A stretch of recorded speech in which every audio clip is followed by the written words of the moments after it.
இந்த 3 ஊர் இயேசு கிறிஸ்துவினுடைய மையமான அடையாளமான ஒரு ஊராக இருந்தது. ஒன்று பெத்லகேம், இன்னொன்று ஆமென் அவர் பிறந்த ஊராகிய பெத்லகேம், வளர்ந்த ஊராகிய நாசரேத்து, சிலுவையில் அறையப்பட்ட எருசலேம். இந்த 3 ஊரும் ரொம்ப முக்கியமானது. நல்லா கவனிங்க. இந்த இடத்துல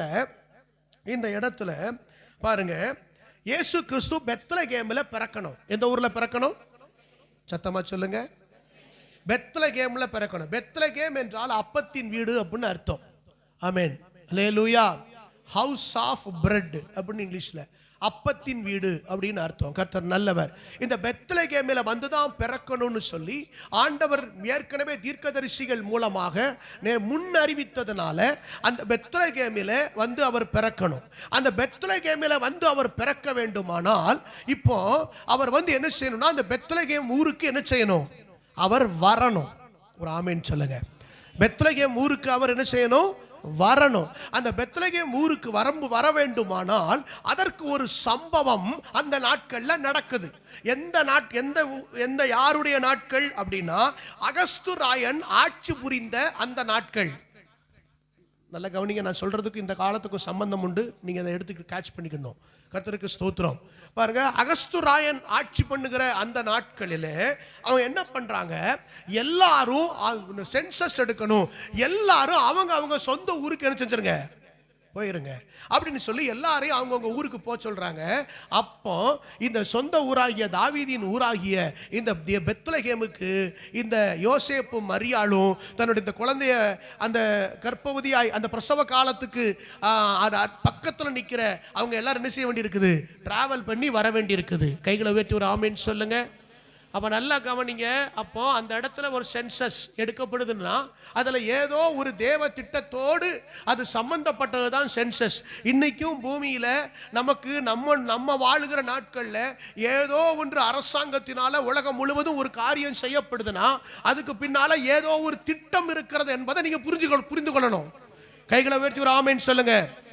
இப்போ சமீப நாட்களில் எஸ்ஐஆர் என்று சொல்லப்படுகிற இப்போ வாக்காளர் அந்த உரிமையை பெறுவதற்கு எல்லாரும் அவங்கவுங்க சொந்த ஊரில் என்ன செய்யணுமா? ஏற்கனவே ஆமாம், எல்லாரும் டபுள் என்ட்ரி 2 இடத்துல ஓட்டு போட்டுக்கிட்டு இருந்ததெல்லாம் இப்போ என்ன செய்யலை, எல்லாம் பண்ணிட்டாங்க. அப்போ எஸ்ஐஆர் என்கிற ஒன்று இப்போ அவசர காலமாக இப்போ வந்து சென்ட்ரல் கவர்மெண்ட் எடுக்க சொல்லி இப்போ ஏறக்குறைய தமிழ்நாட்டில் 1,00,000 பேருக்கு 1 கோடி பேருக்கு மேல அவங்களுக்கு இப்போ ஓட்டு இப்போ நிறைய என்ன இருக்கு, கேன்சல் ஆயிருக்கு. ஏன்னா எல்லாம் டபுள் என்ட்ரி. ஆமென். பிறந்த ஊர்லையும் ஓட்டு, கல்யாணம் முடிச்ச ஊர்லையும் ஓட்டு, இங்க அதையும் விட்டுட்டு வேற எங்கேயாவது போய் தொழிலுக்கு போனாங்கன்னா அங்கேயும் ஓட்டு. பாருங்க, இந்த மாதிரிலாம் இருந்திருக்கு. கர்த்தருக்கு ஸ்தோத்திரம். அல்லேலூயா. அப்போ நம்ம ஊர்களையும் கூட ஏதோ ஒரு சென்சஸ் எடுக்கப்படுகிறது என்றால் அது ஏதோ அப்ப இந்த நாட்கள் நம்ம இதை புரிஞ்சுக்கிடணும். ஆமென். ஏதோ சாதாரணமா நடக்கிற சம்பவமாக நம்ம நினைச்சிடக்கூடாது. இது தேவ திட்டத்தோடு இணைக்கப்பட்டு தான் இதெல்லாம் நடக்குது. நீங்க விசுவாசிக்கிறவங்க கைகளை வெட்டி ஒரு ஆமென் சொல்லலாம். அல்லேலூயா சொல்லுங்க. அல்லேலூயா. கர்த்தர் நல்லவர். அப்ப இதுல இருந்து நம்ம புரிஞ்சுக்கிடணும். இந்த நாட்கள்லயும் இப்ப என்னெல்லாமோ கணக்கெடுப்புலாம் எடுக்கிறாங்க. அப்போ கர்த்தருடைய அன்றைக்கு முதலாவது வருகைக்கு அவர் பிறக்க போகிற சம்பவத்தை, அவர் பிறக்க போகிற ஊருக்கு அவரை கொண்டு வருவதற்காக இப்படி ஒன்று நடந்துச்சுன்னா, ஒருவேளை இது கடைசி காலத்தில் எடுக்கப்படுகிற சென்சஸ் அல்லது ஏதோ ஒரு கணக்கெடுப்பு இது வந்து உங்களுடைய ஆண்டவருடைய வருகைக்கு சமீபமாக இருக்குமோ என்கிற ஒரு ஆயத்தம் உங்கள் நடுவில் எங்க நடுவில் என்ன செய்யணும், இருக்கணும். கைகளை உயர்த்தி ஒரு ஆமென் சொல்லுங்க. அல்லேலூயா. நான் சொன்னேன் பாருங்க, இயேசு கிறிஸ்துவுடைய வாழ்க்கையில 3 ஊர் ரொம்ப முக்கியம். ஒன்னு பெத்லகேம், இன்னொன்னு நாசரேத்து, இன்னொன்னு எருசலேம் என்கிற ஊரு. ஆமென், அல்லேலூயா. ஆமா, நமக்கும் கூட ஒரு 3 விதமான ஊரு, நமக்கு ரொம்ப 3 விதமான ஊரு ரொம்ப முக்கியமானது நம்முடைய வாழ்க்கையிலையும். நம்ம எப்போது நம்ம அதை அறிந்து கொள்ளணும். முதலாவது நாம் ஆமென் இயேசு கிறிஸ்து பெத்லகேமிலே பிறந்தார். நாமும் கூட ஆமென் ஆவியிலே பிறக்க வேண்டும். நாமும் இந்த பெத்லகேமின் அனுபவத்தை பெற வேண்டும். கைகளை உயர்த்தி ஒரு ஆமென் சொல்லுங்க. அவன் இயேசு கிறிஸ்து நாசரேத் ஊரிலே வளர்ந்தார். நாமும் கூட சபையிலே வளர வேண்டும். கைகளை உயர்த்தி ஒரு ஆமென் சொல்லுங்க. நாம எங்க வளரணும்? சிஸ்டர், எங்க வளரணும்? ஆமா, வளர்ச்சி சபையில தான் வளர முடியும். நல்லா கவனிச்சுக்கோங்க, நல்லா கவனிச்சுக்கோங்க. ஆமென், ஆமென், ஸ்தோத்திரம். ஒரு ஒரு ஒரு குடும்பத்துல ஒரு பிள்ளை இருக்குன்னா அந்த பிள்ளை வளர்ச்சி எப்படி இருக்கணும்? அந்த வீட்டுல தான் அந்த பிள்ளை வளரும். எங்கேயோ போய் இருந்து அந்த பிள்ளை என்ன செய்ய முடியாது, வளர முடியாது. அதனால அந்த ஸ்தோத்திரம் ஒரு ஒரு ஒரு பிள்ளை வந்து சபையில என்ன செய்யணும்? வளரணும். பக்கத்துல கைப்பிடிச்சு சொல்லுங்க, வளரணும். பிறந்தா மட்டும் போதாது, வளரணும். அல்லேலூயா, இது ரொம்ப முக்கியம். ஆமென். அடுத்ததாக இயேசு கிறிஸ்துவினுடைய வாழ்க்கை தேவ சித்தத்தின்படி எருசலேமில் முடிந்தது. ஆமென். அப்ப அந்த முடிவுக்கு அப்புறம் அவர் பரலோக ராஜ்யம். நம்முடைய முடிவும் கூட ஆமென் தேவ சித்தத்தின்படி அந்த பரலோகத்துக்கா இருக்கணும். கைகளை உயர்த்தி ஒரு ஆமென் சொல்லுங்க. ஆமென். அப்ப நம்ம வாழ்க்கையிலையும் இந்த மூன்று தொடர்பு என்ன செய்யுது? பெத்லகேமின் தொடர்பும் இருக்கு, நாசரேத்தின் தொடர்பும் இருக்கு, எருசலேமின் தொடர்பும். கைகளை உயர்த்தி ஒரு ஆமென் சொல்லிக்கிட்டே இருக்கணும். அல்லேலூயா. அப்ப இந்த வசனங்களில ஆண்டவர் இந்த முக்கியமான இந்த காரியம் அங்க நடக்கிறத நம்ம பார்க்கிறோம். கர்த்தர் நல்லவர். அல்லேலூயா, ஆமென், ஸ்தோத்திரம். இரண்டாவதாக 9, 10, ஆமென், 11, 12 வசனங்களில நம்ம முக்கியமானதை பார்க்கிறோம். தேவ தூதனுடைய செய்தி. இரண்டாவது என்ன செய்தி அங்க இருக்குது? தேவ தூதனுடைய செய்தி. தேவ தூதர்கள் அவர்கள் வந்து நின்றார்கள். ஆமென் சொல்லுங்க. தேவ தூதர்கள் இறங்கி வந்து நின்னாங்களாம். ஆச்சரியம் பாருங்க. ஆமென், ஸ்தோத்திரம். நான் அன்னைக்கு கேட்டேன்னு நினைக்கிறேன், யாராவது தேவ தூதர்களை சந்தித்தது உண்டான்னு? ஆமென், ஆமா, அல்லேலூயா. ஒருத்தரும் சந்திக்கல. கர்த்தருக்கு ஸ்தோத்திரம். ஆமென். அப்போ தேவ தூதர்கள் இறங்கி வந்து நிற்கிறாங்க. நின்றுட்டு ஒரு மிகப்பெரிய நற்செய்தியை அவர்கள் சொல்லுகிறார்கள். நற்செய்தியை சொல்லுகிறார்கள். ஆமென். இயேசு கிறிஸ்து உங்களுக்கு தாவீதின் ஊரிலே பிறந்திருக்கிறார் அப்படின்னு சொல்லி அடையாளங்களை எல்லாம் அங்கே சொல்லுகிறார்கள். ஒரு முக்கியமான ஒரு நற்செய்தி அந்த பிறப்பின் மூலமாய் அறிவிக்கப்படுகிறது. பிறப்பின் மூலமாய் அறிவிக்கப்படுகிறது. ஸ்தோத்திரம். அந்த செய்தி நற்செய்தினா அது சந்தோஷத்தை உண்டாக்குகிற செய்தி, எல்லா ஜனத்துக்குமான செய்தி. இன்னைக்கு கிறிஸ்துமஸ் நம்ம கொண்டாடுகிறோம். இன்னைக்கு ஒரு செய்தி தேசத்துக்கு சொல்லப்பட வேண்டும். கைகளை உயர்த்தி ஒரு ஆமென் சொல்லுங்க. ஆமென். வழக்கம் போல இருக்கிற ஒரு பண்டிகையாக கடந்து போயிடக்கூடாது. இன்னைக்கு தேசம் ஆண்டவர் இயேசுவை அறியும்படியான அன்னைக்கு தேவ தூதர்கள் இறங்கி வந்தது போல இன்றைக்கும் கர்த்தருடைய மகிமை சுற்றிலும் பிரகாசிக்கணும். கைகளை உயர்த்தி ஒரு ஆமென் சொல்லுங்க. அல்லேலூயா. அந்த 9ஆம் வசனத்தை வாசிங்க.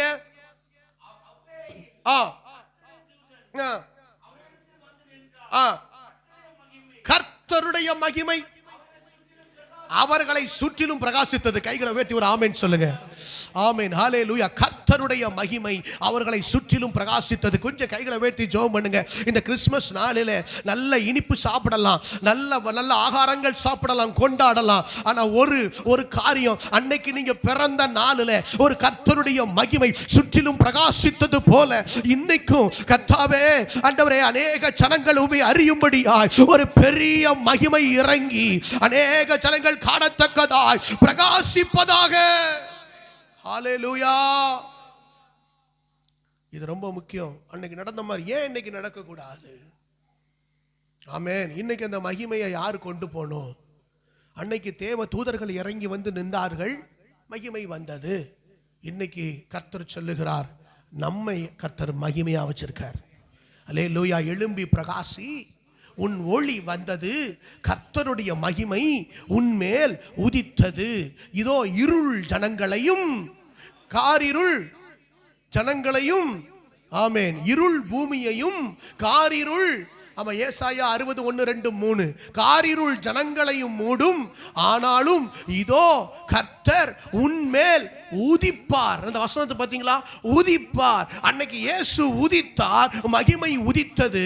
இன்னைக்கு ஆண்டவர் சொல்லுகிறார், ஓ மேல் அவர் கர்த்தருடைய மகிமை உதிக்கும்.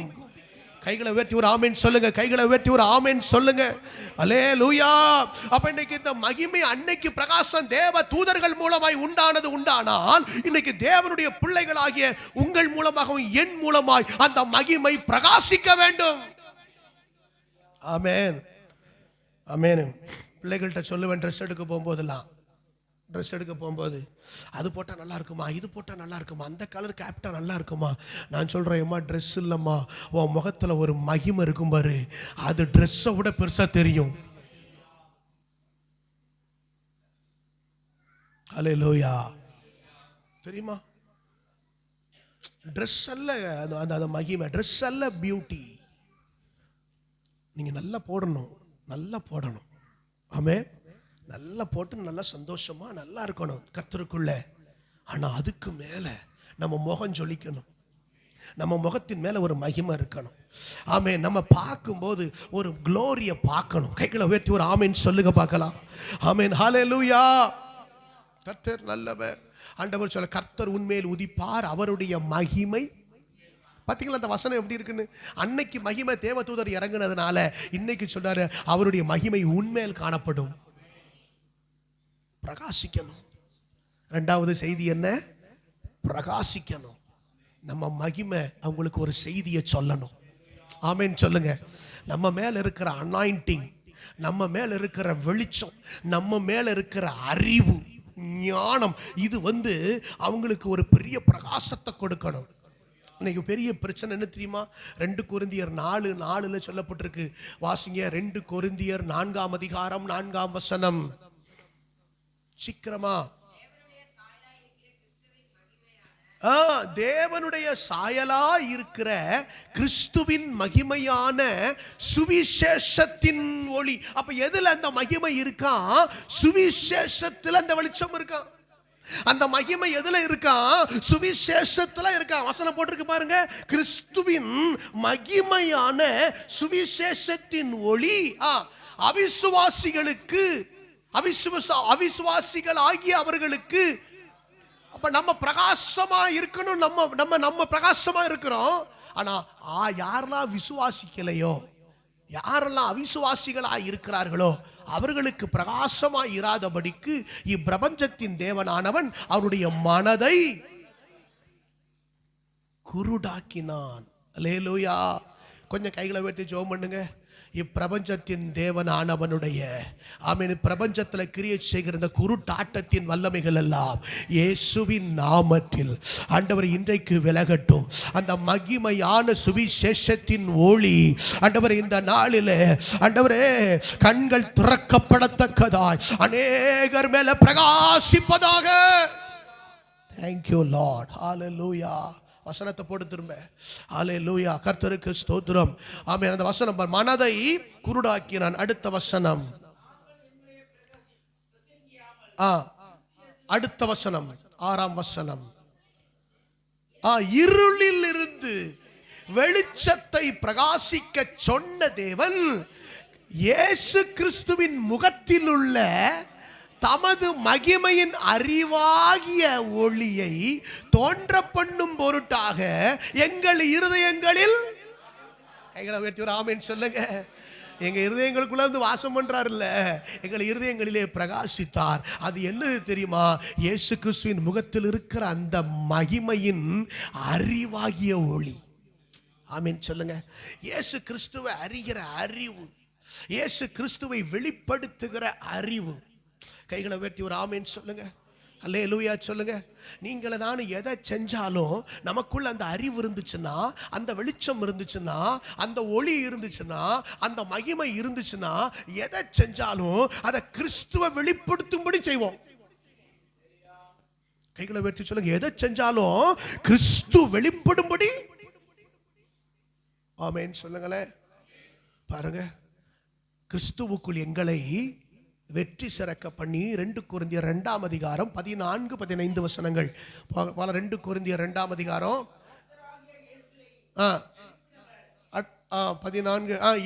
14 கிறிஸ்துவுக்குள் எங்களை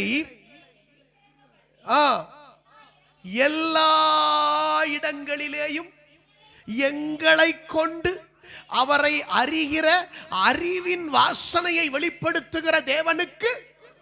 நான் எங்க போனாலும், நான் என்ன செஞ்சேன், இன்னைக்கு கிறிஸ்மஸ் பார்த்தீங்களா, இன்னைக்கு மட்டும் இல்லை, நான் போய் எங்க எதை செஞ்சாலும் அங்கிருந்து யார் வெளிப்படணும் தெரியுமா? கிறிஸ்து வெளிப்பட வேண்டும். எங்களை கொண்டு சொல்லுங்க, எங்களை கொண்டு எல்லா இடங்களிலும். வெற்றி சிறக்க பண்ணி. கிறிஸ்து மட்டும் வெளிப்பட விரும்பணும்னு நினைச்சிட்டா எல்லா இடங்களையும் சக்சஸ் வரும். பக்கத்துல கைப்பிடிச்சு சொல்லுங்க, என் வாழ்க்கையில கிறிஸ்து எனக்குள்ள இருந்து வெளிப்படணும்னு நான் நினைச்சிட்டேன்னா எனக்கு எல்லா இடத்துலையும் தேவன் என்னை வெற்றி சிறக்க பண்ணுவார். ஆமென், ஆமென். எங்களை கொண்டு அவரை அறிகிற அறிவின், அப்ப அறிகிற அறிவு என்பது ஒரு மகிமை, ஒரு வெளிச்சம். ஆமென் சொல்லுங்க. ஆமா, நீங்க டீ குடிக்க போனா கூட சரிதான், டீ குடிக்க போனா கூட அந்த டீ கடையில உங்க மூலமா ஆமென் அறிவாங்க, கர்த்தர் நல்லவர். அல்லேலூயா, ஆமென். முந்தானத்தோ கடைக்கு போனோம் ஒருத்தர் வர்றார், ஃபாதர் ஃபாதர் ஃபாதர் அப்படின்னு வர்றார். நான் என்ன ஃபாதர்னு நெத்திலேயே ஓட்டியிருக்கேன், அது என்னமோ தெரிஞ்சிருது. ஒரு அல்லேலூயா சொல்லுங்க. ஃபாதர் ஃபாதர் ஃபாதர் அப்படின்னு சொல்றாங்க. கர்த்தருக்கு ஸ்தோத்திரம். அப்பதான் எனக்கு அதை விட சந்தோஷம் வேற என்ன. அல்லேலூயா. ஆமா, தெரிஞ்சிருது பாருங்க, ஏதோ ஒன்று தெரியுது, ஏதோ ஒன்று அவங்களுக்கு கிறிஸ்து வெளிப்படுகிறார். நான் சொல்றேன், நான் டீ குடிக்க போனாலும் சரிதான், சாப்பிட போனாலும் சரிதான், படிக்க போனாலும் சரிதான், வேலைக்கு போனாலும் சரிதான், எங்க போனாலும் நான் செய்கிற ஒவ்வொரு விஷயங்கள் மூலமா யார் வெளிப்படணும்? இது ஒரு மகிமை, இது ஒரு அறிவு, இது ஒரு வெளிச்சம். ஆமென் சொல்லுங்க. அல்லேலூயா. அறிவு, ஒரு அறிவு. ஒரு இடத்துல போய் நான் ஒரு ஆளுக்கு உட்கார்றதுக்கு சீட்டு கொடுத்தா அவன் கண்டுபிடிச்சிருவான் இவனுக்குள்ள இயேசு இருக்கிறார். ஆமென். நான் எந்திரிச்சுக்கிட்டு அவனுக்கு சீட்டு கொடுத்து நீங்க உட்காருங்கன்னு சொல்லிட்டேன்னா அவன் அவன் யாரை அறிஞ்சிருவான்? இயேசு அறிஞ்சிருவான். ஆமென் சொல்லுங்க. நான் செய்யற சின்ன சின்ன நற்கிரியை, சின்ன சின்ன, அது அறிவு, அது அறிவு, அது மகிமை, அந்த அறிவு, அந்த வெளிச்சம். கைகளை உயர்த்தி ஒரு ஆமென் சொல்லுங்க. அன்னைக்கு தேவதூதர்கள் இறங்கும் போது மகிமை பிரகாசித்தது, இன்னைக்கு நம்மை கொண்டு மகிமை பிரகாசிக்கணும். அது நற்கிரியைகளால் நிறைந்திருக்கணும். ஆமென் சொல்லுங்க. இன்னைக்கு நீங்க எங்க போனாலும் வந்தாலும் ஆமென் ஸ்தோத்திரம், யார் வெளிப்படணும்? இன்னைக்கு மாத்திரமல்ல, டெய்லி கிறிஸ்துமஸா மாறட்டும். பாஸ்டர், டெய்லி கேக் வெட்டவா, டெய்லி கேக் சாப்பிடவா, டெய்லி பிரியாணி சாப்பிடவா? அல்லேலூயா. சாப்பிடுங்க. சுவிசேஷம் சொல்றதா இருந்தா சாப்பிடுங்க. அல்லேலூயா, ஆமென். கர்த்தர் நல்லவர். பைபிள்ல சொல்ல, ஒருவன் வேலை செய்யாது இருந்தால் அவன் சாப்பிடாது இருக்க கடவன். என்ன வேலை பாஸ்டர்? இயேசு சுவிசேஷத்தை அறிவிக்கலன்னா சாப்பிடாத. பாஸ்டர் இப்படிலாம் வசனம் இருக்கா? அது இன்னொரு நாள் வச்சுக்கிட்டேன். அல்லேலூயா, அல்லேலூயா. கர்த்தருக்கு ஸ்தோத்திரம். இங்க எழுதப்பட்டிருக்கிறது பாருங்க, கர்த்தருக்கு ஸ்தோத்திரம், மகிமை பிரகாசித்தது. அப்ப தேவ தூதர்கள் வந்து நமக்கு ஒரு காரியத்தை சொல்றாங்க. ஒன்னு, தேசத்துல நடக்கிற ஒரு குடிமதிப்பு. ரெண்டாவது, தேசத்துல இருக்கிற ஒரு மகிமை. மூன்றாவது, அங்க பாருங்க ஸ்தோத்திரம், 13, 14, 15 பாருங்க, 13, 14 சொல்லப்பட்டிருக்கிறது. அங்கே பரலோகத்திலிருந்து ஒரு கொயர் டீம் இறங்கி வந்தது. இந்த கொயர் டீம் எல்லாம் கொஞ்சம் மூஞ்ச காட்டுங்க. இந்த பரலோகத்திலிருந்து இறங்கி வந்த கொயரான்னு பார்ப்போம். கொயர் டீம் அப்படி இருக்கணும். ஆமென் சொல்லுங்க. நீங்க ஒரு ஆமென் சொல்லுங்க. சத்தமா ஒரு அல்லேலூயா சொல்லுங்க. சீக்கிரம் சொல்லி சீக்கிரம் வாங்க, சீக்கிரம் முடிச்சிடலாம். ஆமென். கர்த்தர் நல்லவர். பாருங்க, அப்போ பரலோகத்திலிருந்து ஒரு கொயர் இறங்கி வந்தது. பரம சேனையின் திரள் தோன்றி மகிமை. மூன்று காரியம். தேவனுக்கு முதலாவது மகிமை, இரண்டாவது பூமியில் சமாதானம், மூன்றாவது மனுஷர் மேல் பிரியமும் உண்டாவதாக என்று சொல்லி கர்த்தரை துதித்தார்கள். அவங்க எப்படி துதிச்சிருக்காங்க பாத்தீங்களா? அங்கிருந்து இறங்கி வந்து அந்த பிதாவினுடைய சித்தத்தை மனதில் வைத்து கர்த்தரை துதித்தார்கள். பிதாவினுடைய சித்தத்தை ஏன் குமாரனை அனுப்புகிறார், ஏன் குமாரனை அனுப்பி அவர் என்ன செய்ய விரும்புகிறார் அப்படின்னா, தேவனுக்கு ஒரு மகிமை உண்டாகணும், இரண்டாவது பூமியிலே சமாதானம் உண்டாகணும், ஆமென், மூன்றாவதாக மனுஷர் மேல் பிரியம் உண்டாகணும். இதுக்கு முன்னால அந்த மனுஷருக்கும் தேவனுக்கு இடையில என்ன இருக்கு? ஒரு பிரிவினை இருக்கிறது, ஒரு நடுச்சுவர் இருக்கிறது. தேவனுக்கும் மனுஷனுக்கு இடையில என்ன இருக்கு? ஒரு இடைவெளி இருக்கிறது. ஆண்டவர் சொல்ல, மனுஷர் மேல ஒரு பிரியம் உண்டாகணும். இந்த பூமி ஆனது சமாதான குறைவினால் இருக்கிறது. இன்னைக்கு பூமியில என்ன வரணும்? சமாதானம் வரணும். கைகளை உயர்த்தி ஒரு ஆமென் சொல்லுங்க. அல்லேலூயா சொல்லுங்க. அப்போ அந்த தூதர்கள் என்ன அழகா துதிச்சிருக்காங்க பாத்தீங்களா? இன்னைக்கு நீங்கள் நானும் எப்படி துதிக்கணும்?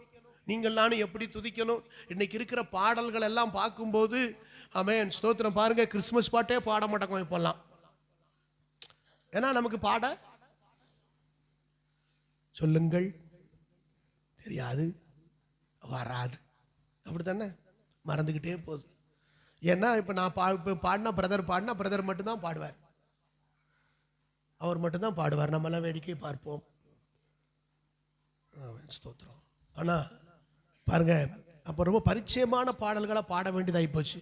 இப்போ விசுவாச அறிக்கை பாட்டு நிறைய வந்துட்டு, வாக்குத்தத்த பாட்டு நிறைய வந்துட்டு, அப்படி தானே? இப்படிப்பட்ட பாடல்களை வந்து துதி பாட்டு, ஸ்தோத்திர பாட்டு ரொம்ப குறைஞ்சு போச்சு. இவர்கள் கருத்தோடு கர்த்தரை துதித்தார்கள். நீங்க கைகளை உயர்த்தி ஒரு 3 காரியம் சொல்லுங்க பார்க்கலாம். அன்னைக்கு கொயர் டீம் துதிச்சாங்க பாருங்க, அத மாதிரி இன்னைக்கு அந்த 3 வார்த்தையும் சொல்லி அந்த 3 இன்னைக்கும் பூமியில நடக்கணும்னு சொல்லி கைகளை உயர்த்தி துதிங்க பார்க்கலாம். உன்னதத்தில் தேவனுக்கு மகிமை, பூமியிலே சமாதானம், மனுஷர் மேல் பிரியம் உண்டாவதாக. அல்லேலூயா.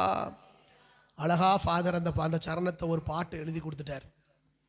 அந்த பாட்டும் எழுதலன்னு வைங்க, அந்த வரியும் தெரியாம போயிருக்கும். நம்ம எல்லாருக்கும் தெரியும், அப்படித்தானே? அந்த ஒரு சரணம் மட்டும் பாடலாம். கர்த்தர் நல்லவர், உன்னதத்தில் தேவனுக்கே மகிமை உண்டாகட்டும். ஆமென். உன்னதத்தில் மகிமை இந்த பூமியிலே சமாதானமும் பிரியமும் உண்டாகட்டும். இந்த பூமியிலே சமாதானமும் வாழ்க வாழ்க என்று சொல்லி கர்த்தரை துதிப்போம். ஐயா வாழ்க வாழ்க, உம் நாமம் வாழ்க.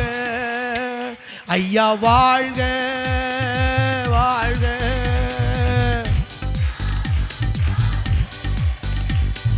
தேடுகிற அனைவருமே மகிழ்ந்து களிகூர். இன்னைக்கு இயேசுவை யார் யாரெல்லாம் மனசுல தேடுறாங்களோ அத்தனை பேருக்கு இன்னைக்கு ஒரு மகிழ்ச்சி உண்டாகட்டும்.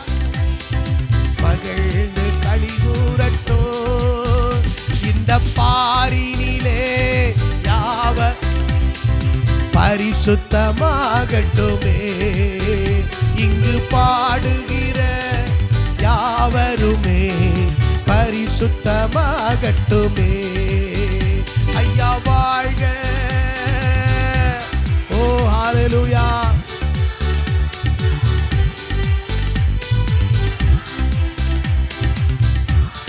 பரலோகத்தை விட்டு நம்ம நினைச்சு அவர் இறங்கி வந்தாரே, எளிமையான எங்களையே என்றும் நினைப்பவரே.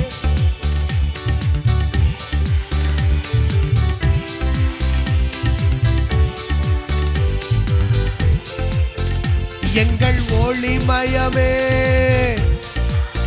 ஆமென். சொல்லுங்க, ஒளிமயமே. எங்கள் ஒளிமயமே, உள்ளத்தின் ஆறுதலே. ஐயா வாழ்க. ஆமென்.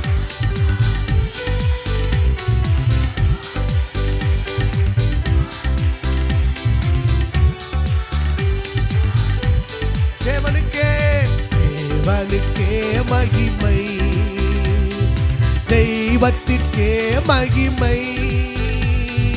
தேடி வந்து மீட்டவரே, தினம் உமக்கே மகிமை.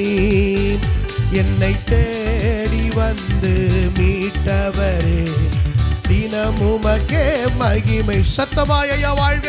ஐயா வாழ்க. இயேசுவே உம்முடைய நாமம் உயர்த்தப்படுவதாக.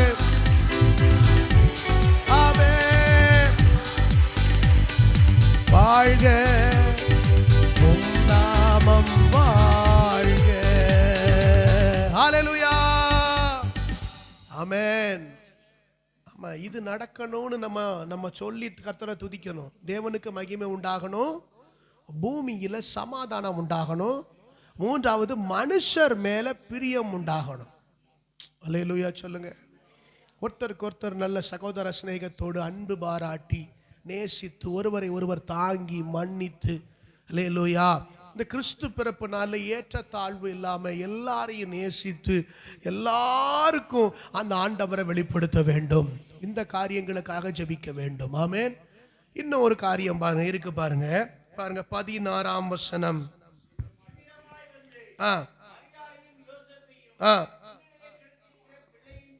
நல்ல கவனிங்க. இதுல முக்கியமான ஒரு வார்த்தை, இதுல மிகப்பெரிய செய்தி இருக்கு. தீவிரமாய் வந்து. எல்லாரும் சொல்லுங்க, தீவிரமாய் வந்து. அவங்க பாருங்க வெளியில இருக்காங்க. ஆமென். 3 வகையான நிலங்கள். ஒன்னு வெளி, இன்னொன்னு வயல், இன்னொன்னு நிலம். சரியா? 3. ஒன்னு வெளினா வனாந்தரம், வயல்னா வயல்வெளி, நிலம் என்பது நாம் வீடு கட்டி வாழ்கிற அந்த நிலங்கள். இந்த 3 விதமான பகுதி தேசத்துல உலகத்துல எல்லாம் இருக்கு. இதுல அவர்கள் பாருங்க வயல்வெளியிலே அவங்க மேய்த்து கொண்டிருக்கிற போது அங்கே வந்து ஒரு மிகப்பெரிய நட்சத்திரத்தை கண்டார்கள். நட்சத்திரத்தை கண்டு இந்த செய்தியை கேட்டார்கள். ஆமென். எல்லாம் சொல்லுங்க, கண்டார்கள், கேட்டார்கள், புறப்பட்டார்கள். பக்கத்தில் கைப்பிடிச்சு சொல்லுங்க. சிம்பிளா செய்தி சொல்லிடுறேன். கண்டார்கள், கேட்டார்கள், புறப்பட்டார்கள். பைபிளை போட்டு தீவிரமாய் வந்து. என்ன தீவிரமா? அப்படின்னு என்ன செஞ்சுட்டாங்க? பிள்ளைய போய் நம்ம போய் நடந்ததாக கர்த்தரால் நமக்கு அறிவிக்கப்பட்ட செய்தியை பார்ப்போம் என்று புறப்பட்டார்கள். ஆமென். அப்போ அவங்களுக்கு ஒரு மேசியாவை குறித்து, ரட்சகரை குறித்து அவர்கள் அறிந்த உடனே தீவிரமாய் புறப்பட்டார்கள். இங்கிலீஷ்ல அதுக்கு ஹேஸ்ட் அப்படின்னு சொல்லப்பட்டிருக்கு. வேகமா, தீவிரமாய், தீவிரித்து புறப்படுதல். தீவிரித்து புறப்படுதல் என்ன அர்த்தம்? காட்டு தீ எப்படி வேகமா பரவுமோ, ஒரு இடத்துல ஒரு தீ பரவுச்சுன்னா அது காட்டு தீ போல வேகமா பரவி போகிறது போல, அதுதான் தீவிரம், தீவிரித்தல் அப்படின்னு அர்த்தம். கர்த்தருக்கு ஸ்தோத்திரம். அங்க பாருங்க போட்டிருக்கு அழகா, and they came with haste அப்படின்னு போட்டிருக்கு. தீவிரம், தீவிரமாக புறப்பட்டார்கள். அப்ப தீவிரமாய் புறப்பட்டு அவர்கள் வந்து பிள்ளையையும் அதையும் கண்டார்கள். அடுத்த வசனம் பாருங்க. கண்டு அந்த பிள்ளையை குறித்து தங்களுக்கு சொல்லப்பட்ட சங்கதியை பிரசித்தம் பண்ணினார்கள். அப்படியானால் புறப்பட்டார்கள், பிரசித்தம் பண்ணினார்கள். இன்னைக்கு கிறிஸ்துமஸ் கொண்டாடுகிற நீங்களும் நானும் என்ன செய்யணும்? புறப்படணும். எங்க புறப்படணும்? கறி கடைக்கு, கேக்கு கடைக்கு. இன்னைக்கு எதுவும் ஆஃபர் போட்டிருப்பானா? ஏதாவது 100 ரூபாய்க்கு ஒரு சட்டை, 50 ரூபாய்க்கு 2 பேண்ட்டு அப்படின்னு சொல்லி அந்த கடை, ஏதாவது கடை, நகையில் எதுவும் இன்னைக்கு 1 பவுன் எடுத்தால் இன்னைக்கு 2000 ரூபாய் உங்களுக்கு அப்படின்னு சொல்லி ஏதாவது அப்படின்னு ஆஃபர்ன ஒன்று நம்ம அங்கே கிளம்பி புறப்படக்கூடாது. சரியா? நீங்கள் வாங்குங்க, போங்க, புறப்படுங்க. ஆனால் கையில் இப்போ நீங்கள் புறப்பட வேண்டியதை அங்கே பாருங்க. முக்கியமான கிறிஸ்து பிறப்பை அறிந்த உடனே அவர்கள் எல்லாரும் என்ன செஞ்சாங்களாம்? உடனே தீவிரமாய் புறப்பட்டு. எல்லாரும் சொல்லுங்க, தீவிரமாய். ஆமென், ஹல்லேலூயா. நீ ஜஸ்ட் ஒரு நிமிஷம் கூட லேட் பண்ண கூடாது. கிளம்பு, புறப்படு. நம்ம போய் கர்த்தரால் நடந்ததாக சொல்லப்பட்ட காரியத்தை பார்ப்போம் என்று அவர்கள் தீவிரமாய் புறப்பட்டார்கள். தீவிரமாய் புறப்பட்டு வந்து மரியாளையும் பிள்ளையையும் கண்டார்கள். அதை உறுதிப்படுத்தி கொண்டார்கள். உறுதிப்படுத்தி கொண்டு உடனே போய் பிரசித்தம் பண்ணினார்கள். ஆமென் சொல்லுங்க. அப்ப கிறிஸ்துமஸ்னா உண்மையிலேயே என்ன செய்யணும்? சொல்லுங்கள். பார்த்தீங்களா பாஸ்டர், இன்னைக்கு தான் ஒரு நாள் வீட்டில் இருந்து கொஞ்சம் சாப்பிட்டு தூங்கலாம்னு நினைச்சோம். ஆனால் ரியல் கிறிஸ்துமஸ் எப்படி என்பது தீவிரமாய் புறப்பட்டு போய் பிரசித்தம் பண்ணுதல். கொஞ்சம் கைகளை வேட்டி ஒரு ஆமீன் சொல்லுங்க. அல்லேலூயா. எத்தனை பேருக்கு கேக்கு கொடுக்க போறீங்க? எத்தனை பேருக்கு ஸ்வீட் கொடுக்க போறீங்க? எத்தனை பேருக்கு எல்லாம் கொடுக்க போறீங்க? அதற்கு முன்பாக சுவிசேஷத்தை கொண்டு போங்கள், பிரசித்தம் பண்ணுங்கள். நீங்க அந்த இயேசுவை கண்டீர்களா? இயேசுவை நீங்கள் கண்டீர்களா? நான் ஜெயலலிதா அம்மா மாதிரி கேட்கன்னு சொல்லுங்களேன். கண்டீர்களா?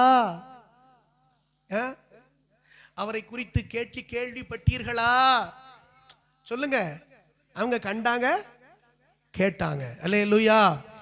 தீவிரமாய் புறப்பட்டார்கள், பிரசித்தம். ஆமென்.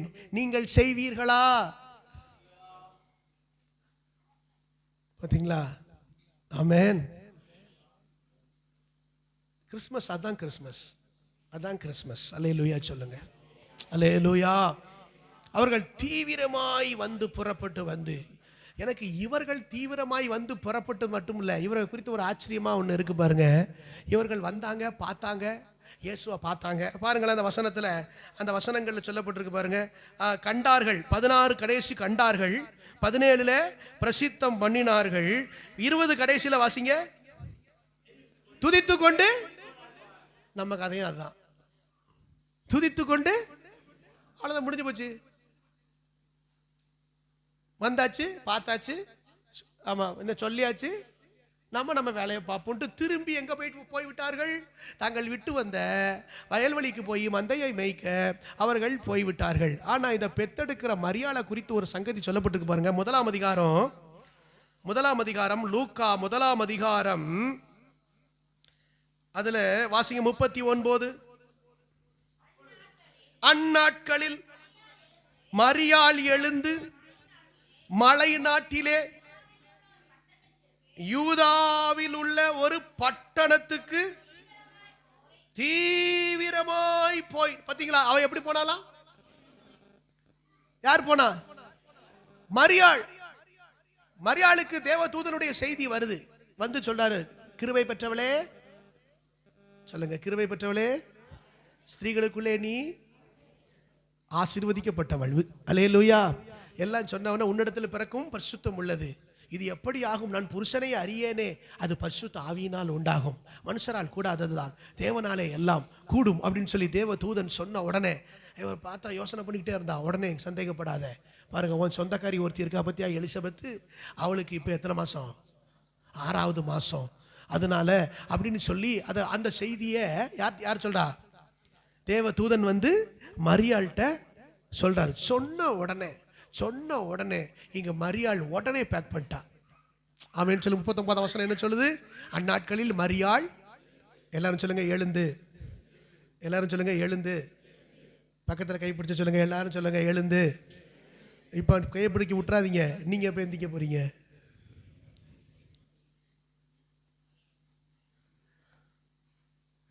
அவள் எழுந்து. ஆமென். தேவதூதன் மூலமா ஒரு செய்தி வந்துருச்சு. அங்க பாரு, யாரு கேள்விப்பட்டாச்சு? யாரை கேள்விப்பட்ட? எலிசபெத் எரிஞ்சிட்டா.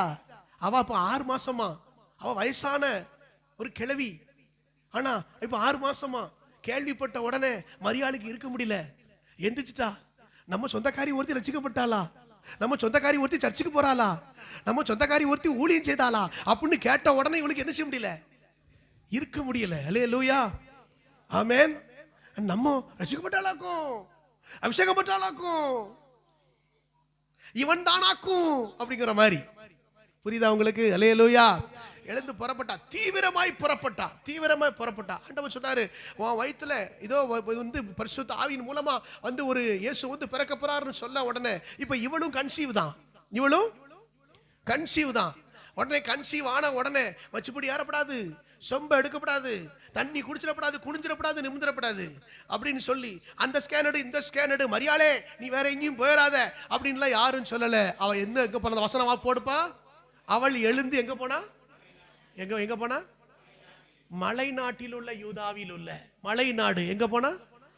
அப்ப சாதாரண ஊர்ல மலை நாட்டுக்கு போயிருக்கா. அவ பாருங்க தீவிரமாய் புறப்பட்டு போய் அந்த எலிசபெத்தை போய் பார்த்து அவளை போய் வாழ்த்துகிறாள். கைகளை வெட்டி ஒரு ஆமேன் சொல்லுங்க. ஆமேன். அல்லேலூயா. வாழ்த்துகிறாள். நீங்க பக்கத்துல கையை பிடிச்சு வாழ்த்துங்க பார்க்கலாம். கொஞ்சம் வாழ்த்துங்க. ஆமேன். இயேசு உங்களை ஆசீர்வதிப்பார். ஆமேன். அல்லேலூயா. கொஞ்சம் வாழ்த்துங்க. ஆமேன். அங்க மரியாள் வாழ்த்துற உடனே என்ன நடந்துச்சான்? அங்க எலிசபெத் வயித்துல இருந்த புள்ள என்ன செஞ்சுச்சான்? துள்ளிச்சான். அல்லேலூயா. ஆமென். பிள்ளை துள்ளிச்சான். கர்த்தருக்கு ஸ்தோத்திரம். பரிசுத்த ஆவியானவருடைய ஒரு அசைவாடுதல் அங்க வந்துச்சான். அல்லேலூயா. ஆமா, நீங்களும் பக்கத்துல கை பிடிச்சு வாழ்த்தும் போது ஒரு பரிசுத்த ஆவியானவருடைய தொடுதல் அங்க வரணும். கைகளை வைத்து ஒரு ஆமென் சொல்லுங்க. ஆமா, சிலர் இங்க கையை கொடுத்துட்டு இங்க திரும்பப்படாது, மூச்சை அப்படி திரும்பப்படாது. நம்ம சந்தோஷமா பார்த்து வாழ்த்தணும். ஆமென். மனசார வாழ்த்தணும். அல்லேலூயா. நேற்று எனக்கு ஒருத்தருக்கு ஜெபம் பண்ணாங்க. ஜெபத்துக்காக ஃபோன் பண்ணாங்க. ஜெபத்துக்காக ஃபோன் பண்ணி என்கிட்ட சொன்னாங்க, பாஸ்டர் என்னை மனசார வாழ்த்திய ஜெபம் பண்ணுங்க பாஸ்டர். ஏன்னா மனசார எனக்கு என்ன திரும்ப திரும்ப மனசாரன்னு சொல்கிறாங்களே, அப்போ இது வரைக்கும் மனசார நான் வாழ்த்தி ஜோம் பண்ணலையா அப்படின்னு சொல்லி நான் நினச்சேன். அல்லேலூயா. இப்படி இந்த வார்த்தையை திரும்ப திரும்ப சொன்னாங்க. ஆமேன், ஸ்தோத்திரம். அப்போ தான் பாருங்கள், மனசார வாழ்த்தி ஆமேன்னு சொல்லுங்கள். நான் இப்போ சொல்கிறேன், இந்த சபையில் இருக்கிற எல்லாரையும் மனசார வாழ்த்துறேன். நீங்கள் நல்ல வீடு வாங்கி, நல்ல கார் வாங்கி, ஆமேன், நல்ல பைக் வாங்கி, நல்ல செழிப்பா, நல்ல சந்தோஷமா, நல்ல நிறைவா, நல்ல ஊழியம் செய்யணும். பார்த்தீங்களா, அவ்வளவும் எங்கே கொண்டு வந்துட்டேன். அல்லேலூயா. ஊழியம் செய்யணும். ஆமேன்னு சொல்லுங்க. மனசார வாழ்த்துறோம். ஆமேன்னு சொல்லுங்க. எவ்வளோ சந்தோஷம் ஒருத்தர் கார் வாங்கினா, ஆமேன், ஒருத்தர் வீடு கட்டுறாருன்னா எவ்வளோ சந்தோஷம். ஆமேன்னு சொல்லுங்க. ஆமேன். சொந்தம் ஒரு சந்ததி, ஒரு புல்லு, ஒரு ஆண் குழந்தை பிறந்திருக்கு, ஒரு பெண் குழந்தை பிறந்திருக்குன்னு கேள்விப்பட்டால் எவ்வளவு சந்தோஷம். சில பேர் இப்போ தான் கன்சீவ், எவ்வளவு சந்தோஷம். ஆமேன்னு சொல்லுங்க. அல்லேலூயா. ஆமேன். கர்த்தர் நல்லவர். மனசார வாழ்த்தி என்ன செய்யணும்? ஆமேன். நீங்க மரியாள் போய் அப்படி வாழ்த்தி ஆசீர்வதிச்சா, தீவிரமாய் போனாலாம். ஸ்தோத்திரம். உங்களுடைய என்னுடைய வாழ்க்கையில எப்போது நம்ம என்ன செய்யணும்? தீவிரமா இருக்கணும். ஆமேன்னு சொல்லுங்க. ஆமா, பாருங்க, அன்னைக்கு அப்படியே மரியாள் போயிருப்பாளானா, அன்னைக்கு அந்த வயல்வெளியில இருந்த மந்தை மேய்ப்பர்கள் எல்லாம் அப்படி போயிருப்பார்களானா, இன்னைக்கு கடைசி காலத்துல வாழுகிற நம்ம எவ்வளவு தீவிரமா போகணும். இயேசு கிறிஸ்து சீக்கிரமா 2ஆம் வருகை வரப்போதே, ரகசிய வருகை வரப்போதே. அப்ப நீங்கள் நானும் எவ்வளவு வேகமா புறப்பட்டு போகணும். கைகளை உயர்த்தி ஒரு ஆமேன் சொல்லுங்க பார்க்கலாம். ஆமேன். புறப்பட வேண்டும். தீவிரமா என்ன செய்யணும்? புறப்பட வேண்டும். மாத்திரமல்ல, கடைசியாக பாருங்க, இப்ப என்ன விஷயம்லாம் சொன்னேன்? நான் 3 விஷயங்கள் சொன்னேன்னா, முதலாவது குடிமதிப்பு, சென்சஸ். 2வது நற்செய்தி. ஆமேன், ஸ்தோத்திரம். தேவ தூதர்கள் மூலமா மகிமை. 2வது என்னது? தேவ தூதர்கள் மூலமா. ஏமா வாயை திறந்து சொல்லுங்கம்மா, சீக்கிரம் முடிச்சிரும், இல்லைன்னு சொல்ற வரைக்கும் நான் விட மாட்டேன். ஆமேன். 2வது என்னது? மகிமை. 3வது என்னது? துதி. என்ன துதி? கொயர் டீம் வந்து துதிச்சது, 3 விதமான ஜெபத்தோட துதிச்சது. அல்லேலூயா. 3. 4வது என்னது? தீவிரமாய் புறப்படுது. 5வது என்ன தெரியுமா? ஆராதனை, பணிந்து கொள்ளுதல். என்னது? பணிந்து கொண்டார்கள். அவர்கள் எல்லாம் பிள்ளைகிட்ட வந்து என்ன செஞ்சாங்க? பணிந்து கொண்டார்கள். ஆராதனை என்பது பணிந்து கொள்ளுதல். அப்படின்னா என்ன தெரியுமா அர்த்தம்? அப்படின்னா பாதத்தில் விழுதல் அர்த்தம். எல்லாரும் சொல்லுங்க. பாதத்தில். ஆராதனை அப்படின்னா என்ன அர்த்தம்? அவற்றை போய் சாஷ்டாங்கமாய் விழுந்து பணிந்து கொள்ளுதல், தரை மட்டும் உங்களை தாழ்த்துதல். அந்த மரியாள் இயேசு கிறிஸ்துவினுடைய பாதத்துல போய் அவ கண்ணீர் விட்டு நினைச்சு முடிய வச்சு அப்படியே தொடச்சு அவ முத்தம் பண்ணா பாருங்க, ஓயாமல் முத்தம் செஞ்சா பாருங்க, அது ஆராதனை.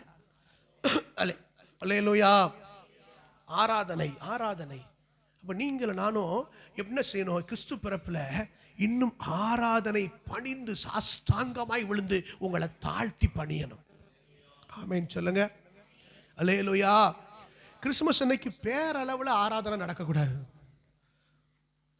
நிறைய பாரம்பரிய சபைகளாக இருக்கலாம், நிறைய சபைகளில் ஏதோ ஒரு ஆராதனை அப்படி இருக்கக்கூடாது. அந்த ஆராதனை எப்படி இருக்கணும்? பாதத்தில் விழுந்து பணிந்து கொள்ளுகிற ஆராதனையாக இருக்கணும். இப்போ சொல்லுங்க, நீங்கள் எப்போ விட்டா நம்ம எப்போ போவோம்னு நினச்சிக்கிட்டு இருக்கோம் பார்த்தீங்களா? அப்படி இருக்கக்கூடாதான். பணிந்து தேவனை ஆராதிக்கணும். அவங்க பாருங்க, சாஷ்டாங்கமாய் விழுந்து பணிந்து கொண்டார்கள். கிறிஸ்மஸ்னு வந்து சர்ச்சுக்கு ஜஸ்ட் போயிட்டு வர்றது அல்ல முக்கியம். அந்த ஆராதனை தேவனுக்கு பிரியமான ஆராதனை, என்னை தாழ்த்தி அர்ப்பணிக்கணும். பாருங்க, நம்ம ஆராதனை வேலையில தியானிச்சோம். பொன், தூபவர்க்கம், வெள்ளைப்போல 3ஐயும் கொண்டு வந்து அவர்கள் காணிக்கை செலுத்தி கர்த்தரை ஆராதித்தார்கள். நாம் நம்முடைய ஆவி, ஆத்துமா, சரீரத்தை அர்ப்பணித்து ஆராதனை செய்யணும். ஹல்லேலூயா. ஹல்லேலூயா. ஆராதனை ரொம்ப அவசியம். நல்ல கவனிங்க. 84ஆம் சங்கீதத்தில் உம்முடைய பீடங்கள் அண்டையிலே அடைக்கலான் குருவிக்கு வீடும், தகைவிலான் குருவிக்கு தன் குஞ்சுகளை வைக்கும் கூடும் கிடைத்தது அப்படின்னு ஒரு வசனம் இருக்கு. சங்கீதம் 84:3 அது இருக்கு. நல்லா கவனிங்க. எல்லாரும் சொல்லுங்க, கூடு வீடு. சொல்லுங்க.